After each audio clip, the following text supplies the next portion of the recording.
ચાંગડાની આજુબાજુ આ કાનાવાડા, ઇન્દ્રણજ, ચાંગડા ઉપરવાસના 4-5 ગામોની થઈ 25,000 હેક્ટર જમીન જે લોકો ખેડૂતોએ અત્યારે ડાંગરની પાકનું સિઝન રોપણ કરી દીધેલું, જે હાલમાં બીજા રાઉન્ડ આવવાથી નિષ્ફળ ગયું છે ડાંગરનું પાક.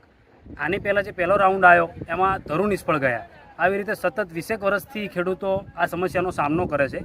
અને આ પાણી કોઈ સાબરમતીનું નથી આવેલું.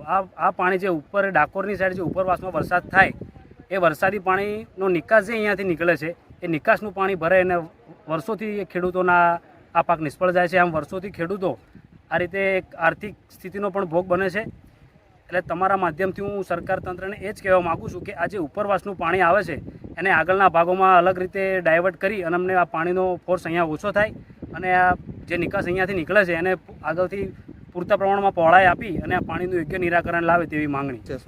હવે અત્યારે તમે જુઓ છો 1300 વીઘા જમીનની અંદર પાણી ભરાઈ ગયું છે. ડાંગરનો પાક સંપૂર્ણ ફેલ ગયો છે. હવે અત્યારે પ્રોબ્લેમ એ છે કે અમારે અહીંયા આગળ 5 ઇંચ જ વરસાદ પડે છે, પણ તમે ખેતરની અંદર જુઓ તો 36 થી 40 ઇંચ પાણી તમને અત્યારે જોવા મળશે. હવે અત્યારે પ્રોબ્લેમ શું થાય છે કે ઉપરવાસમાં જે વરસાદ પડે ડાકોરનું ને બધું પાણી અહીંયા આગળ ચાંગડા થઈને જાય છે સાબરમતી નદીમાં. તો અમારી સરકારને એ વિનંતી છે કે એ બાજુ ડાકોર સાઈડ ઘણી બધી નદીઓ છે, તો એ બાજુનું પાણી એ બાજુ કંઈક નિકાલ થાય એવો રસ્તો કરો તો અમારે આ બાજુ જે આ 4-5 ગામમાં જે નુકસાન થાય છે નુકસાન ના થાય અને અમારો પાક બચી જાય. સાહેબ, આપણે કાંસ વિભાગને આ બાબતે લેખિતમાં જાણ કરીશું.